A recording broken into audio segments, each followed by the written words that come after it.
Colegio Nuestra Señora de la Consolación. In our school, there are different life stories. Let's get to know one of them.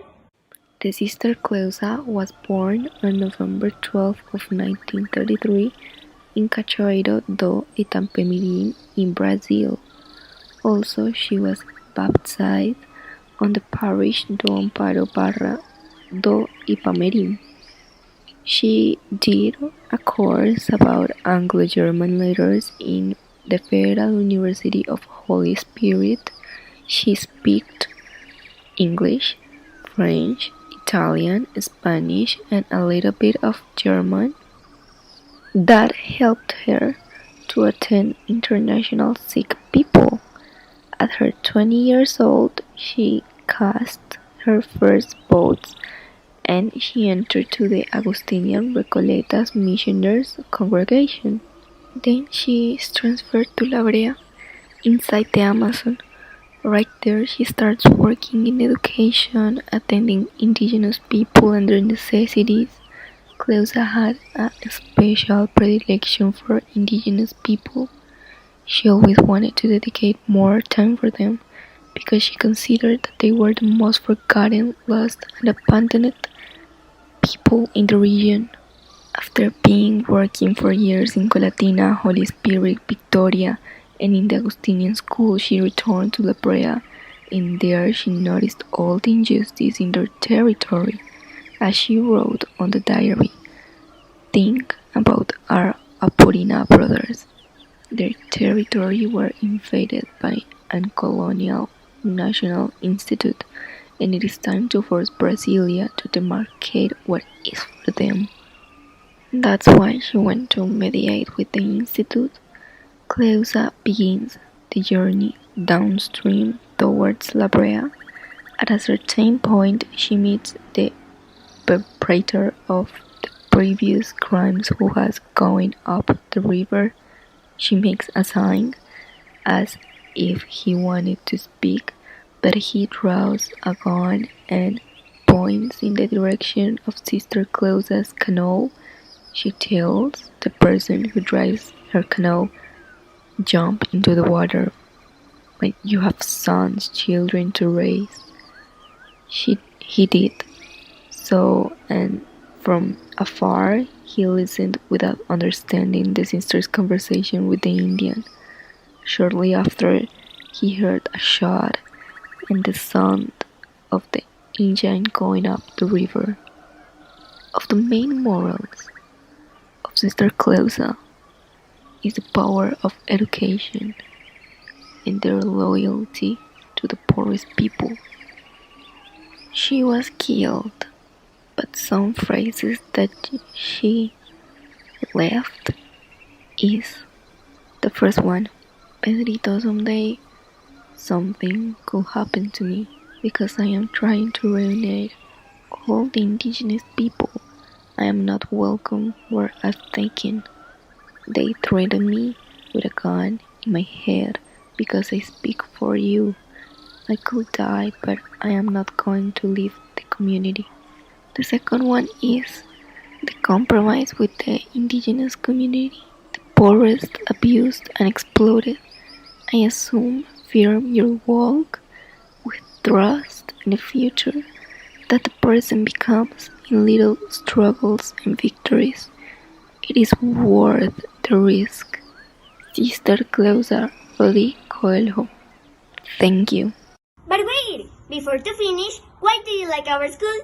I am Santiago at Nuestra Señora de la Consolación School. We are incredibly innovative. Hello, I am Ana Maria, And my name is Mariana. and we invite you to visit our wonderful school, a place where we can learn, spend time with our friends, and enjoy. Our teachers are the best. They not only teach us about physics or math, they prepare us for life. What I love the most about my school is that we're not just an educational institution. We are a family. We hope you come and see with your own eyes the magic that is hidden inside. Hello, my dear friend Natalia. How are you? Fine, thank you, and you? I'm fine. Thanks for asking. I'm glad. I am looking for a new shoe. Do you know? Really? Maybe you will be interested in my school, Nuestra Señora de la Consolación. How is it? Well, the school is very nice. We have a big area with grass and special classrooms when we have determinate classes like dance, art, technology, and music. Also, the facilities in the school are very nice and comfortable. Good. And is there any field for sports? Yes, we have two big fields that we use to practice sports like volleyball and basketball. That sounds great. And what is your favorite subject? My favorite subject is English. Wow, interesting. And what is the best thing of your school? The best thing about my school is the teachers, of course, and the quality of our learning and our education. That sounds terrific. Yeah, it will be very nice if you could be my classmate. Yes, I'm so pumped up to be part of the show Nuestra Señora de la Consolación in order to have a better future. Bye, my dear friend. I hope to see you studying in this school Nuestra Señora de la Consolación. Remember, think about your future.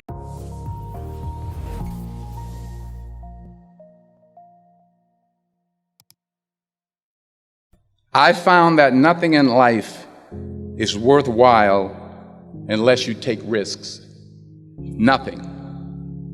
Nelson Mandela said, "There is no passion to be found playing small and settling for a life that's less than the one you're capable of living." Now, I'm sure in your experiences in school and applying to college and picking your major and deciding what you want to do with life, I'm sure people have told you to make sure you have something to fall back on. Make sure you got something to fall back on, honey. But I never understood that concept, having something to fall back on. If I'm going to fall, I don't want to fall back on anything except my faith. I want to fall forward. I figure at least this way I'll see what I'm going to hit. Fall forward. This is what I mean. Reggie Jackson struck out 2,600 times in his career, the most in the history of baseball. But you don't hear about the strikeouts. People remember the home runs.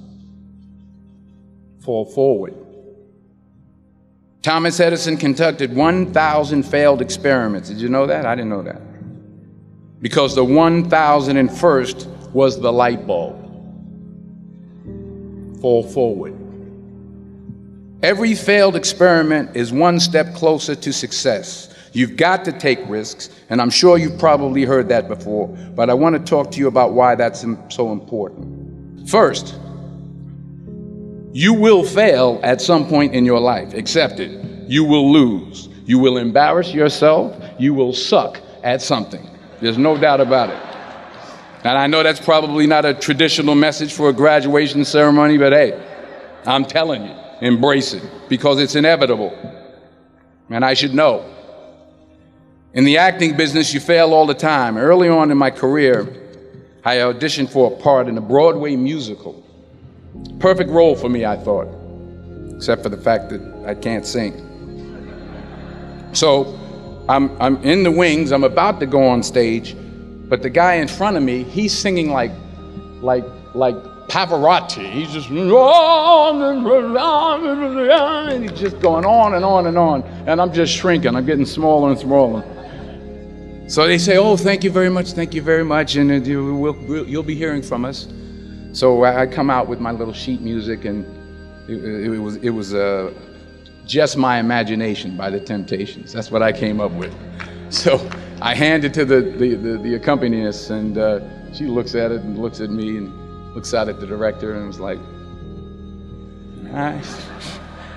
So I start, I'm gonna sing. I'm like, "It's just my imagination once again, and then coming away with me." And I'm not saying anything, so I'm thinking I'm getting better. So I just start getting into it. It was just my imagination. Running. This, oh yeah, thank you very much, Mr. Washington. Thank you. So I assumed I didn't get the job. But the next part of the audition, he called me back. The next part of the audition is the acting part of the audition. So I'm like, hey, okay, maybe I can't sing, but I know I can act. So they pair me with this guy, and again, I didn't know about musical theater. And musical theater is big, so they can reach everyone all the way in the back of the stadium. And I'm more from a realistic, naturalistic kind of acting where you actually talk to the person next to you.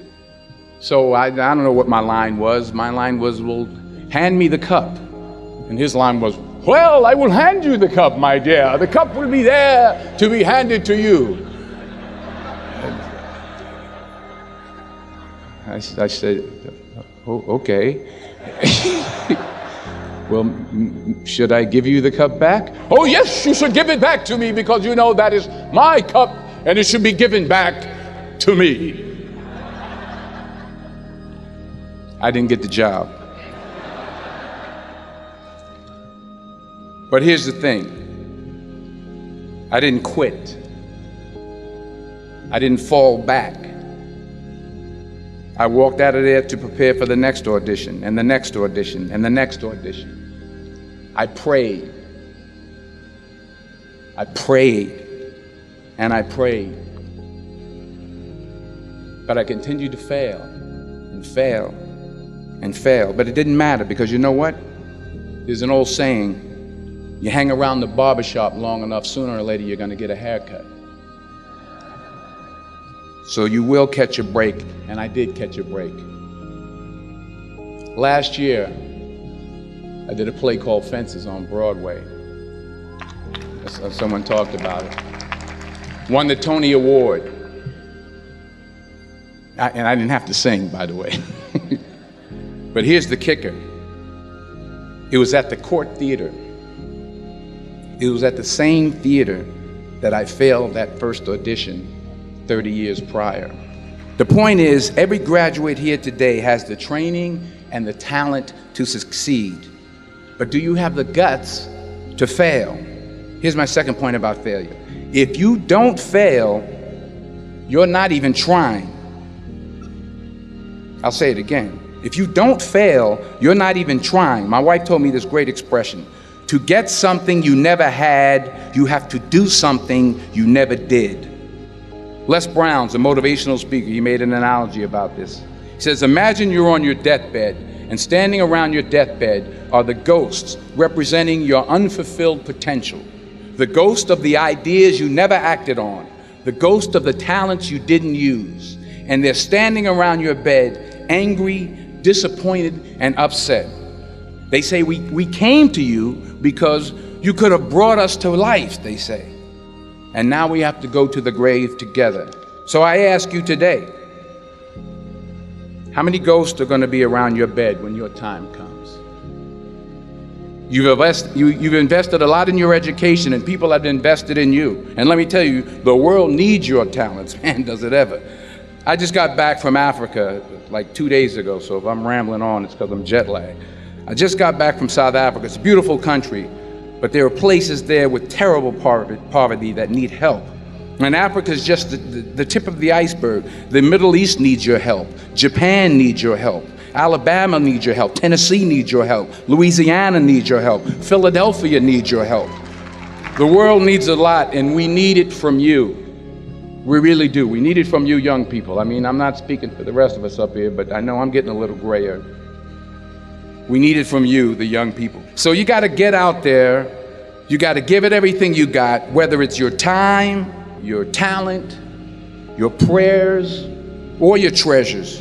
Because remember this, you will never see a U-Haul behind a hearse. You will never see a U-Haul behind a hearse. You can't take it with you. The Egyptians tried it, and all they got was robbed. So the question is, what are you going to do with what you have? I'm not talking about how much you have. Some of you are business majors, some of you are theologians, nurses, sociologists. Some of you have money, some of you have patience, some of you have kindness, some of you have love. Some of you have the gift of long suffering, whatever it is, whatever your gift is. What are you going to do with what you have. All right, now here's my last point about failure. Sometimes it's the best way to figure out where you're going. Your life will never be a straight path. I began at Fordham University as a pre-med student.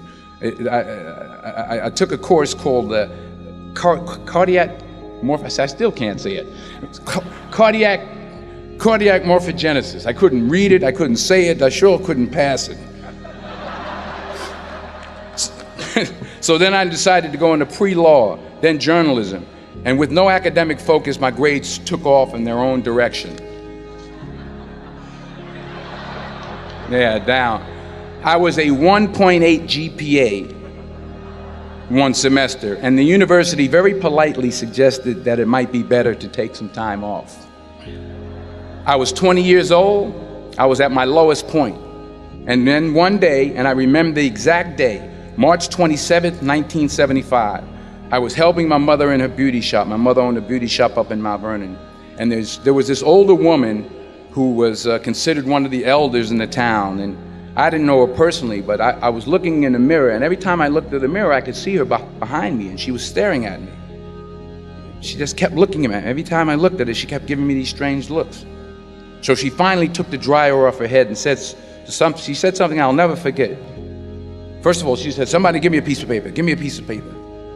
She said, "Young boy, I have a prophecy, a spiritual prophecy."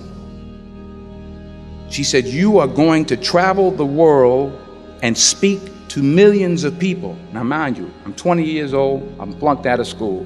In fact, like a wise ass, I'm thinking to myself, maybe she's got something in that crystal ball about me getting back into school next fall. But maybe she was on to something, because later that summer, while working as a counselor at the YMCA camp in Connecticut, we put on a talent show for the campers. And after the show, another counselor came up to me and asked, "Have you ever thought about acting? You're good at that." So when I got back to Fordham that fall, I got in and I changed my major once again for the last time. And in the years that followed, just as that woman prophesied, I have traveled the world and I have spoken to millions of people through my movies. Millions who up till this day couldn't see me, who up till this day I couldn't see while I was talking to them, and they couldn't see me, they could only see the movie. They couldn't see the real me. But I see you today, and I'm encouraged by what I see. And I'm strengthened by what I see. And I love what I see.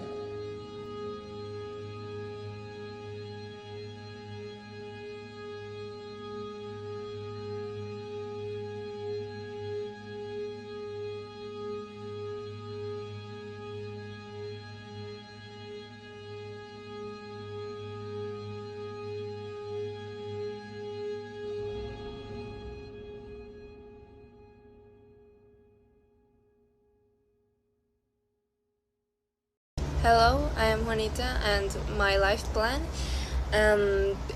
I want to. I don't want to stay in Colombia no more. I want to go out in another country, and I don't want to stay alone in Colombia no more. But the country that I would go depends to my university career. Well, I know what is.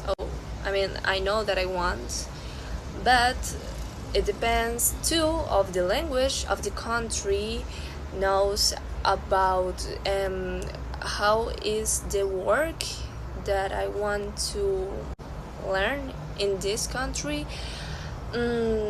I will think that it's not a problem to learn another language. I don't think so, but it depends to my economy. I want to finish my studies like 11th grade in Colombia, and then leave. I also want to study forensic science, that are a study of death through a criminal event or homicide. Studies the proofs also the human anatomy, among others, and belong, but one in one more in another like legal topic. Also, I want to specialize in legal medicine, and yes, I kind of like this topic. And for the end, I want to be independent, like for all my things. I don't know, I want to just dedicate my life to legal medicine and the works. I just want to know how it works and study because I like these topics. And yeah, that is my life plan. Hi, I am Laura Gudelo and this is my life plan in 10 years. Okay, in 10 years I will be 25 years old. I see myself as a woman fighter, always looking to achieve all her dreams. In the professional sphere, I see myself as an independent woman who has completed her university studies and has successful professional career ahead of her.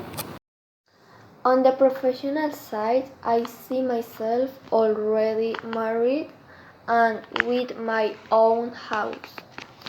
Socially, I will be surrounded by good friends and close to my family to support them at all times.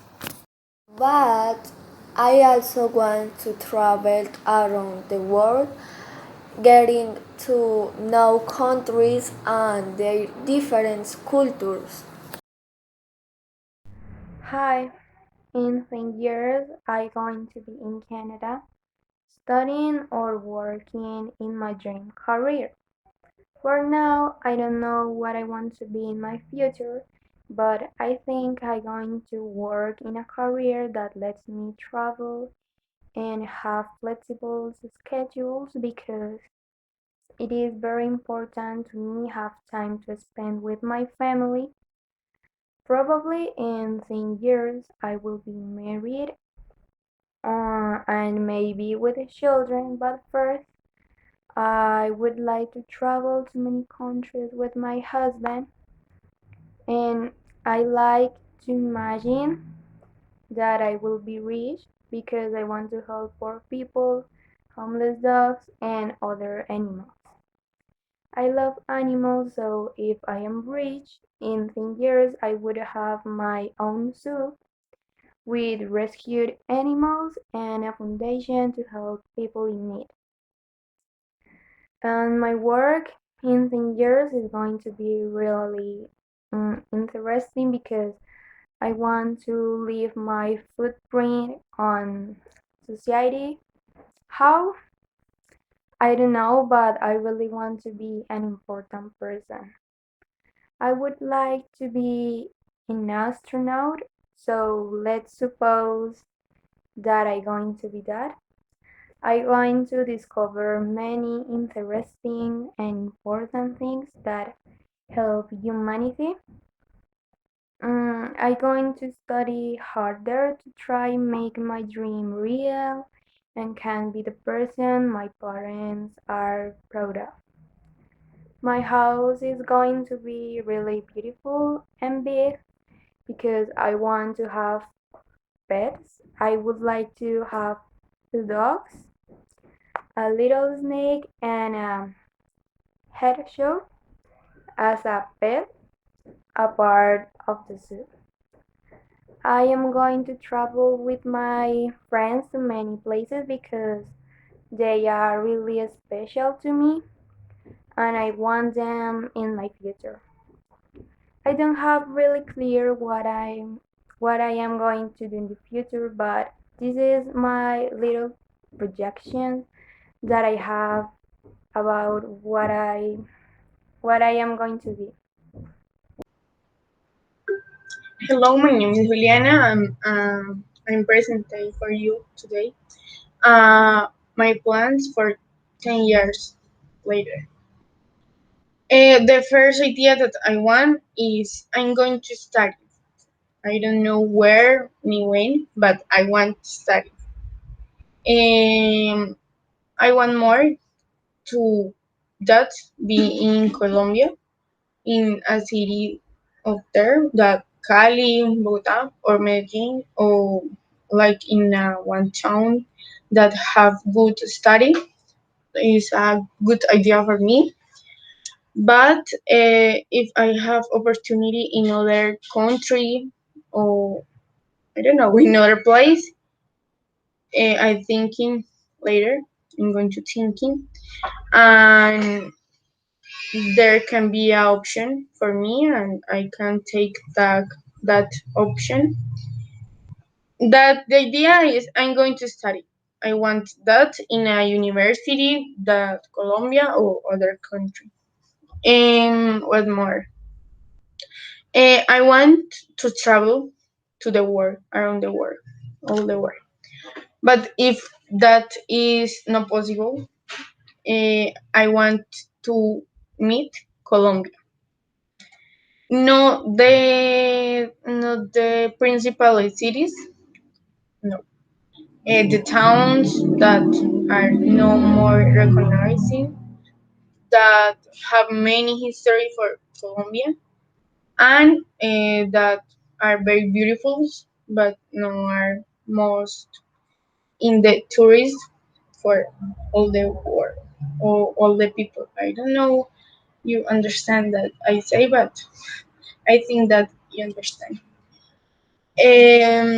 What more? I want to buy a motorcycle if I can. I'm going to buy a motorcycle. Then that I have a job and work hard for many time and have money to have my motorcycle and can buy a motorcycle or if I can a car. Um, that are my plans for now because you know that the plans can change in the future and the ideas are I'm going to study, I'm going to travel, and I'm going to buy a car or a motorcycle and nothing. I want to that plans going to relate and do in in the future and no change I think, but if change is no problem, no more. Thank you. Thank you very much for watching us. See you in the next broadcast of our newscast. Hi there, my dear students, what's up? Our Lady of Consolation School, guys. I hope that you have been excellent, wonderful, brilliant, and awesome. I hope that you find yourself in great health and mood. Guys, it has been some time since we had our last class. To me personally, it seems like the whole eternity because I have been missing you a lot. Every now and then you are on my mind. I'm here not only to greet you, but as well to remind you the importance of your English classes. Guys, whenever you'd like to travel abroad, to make some foreign friends, to get to know some other culture, or even work or study abroad, guys, you need to speak English very well, so please study hard. I want to wish you a very, very happy Immersion Day. I hope that you are enjoying it, and I will see you some other time. Bye bye, guys. Take care of yourself. I love you. Colegio Nuestra Señora de la Consolación.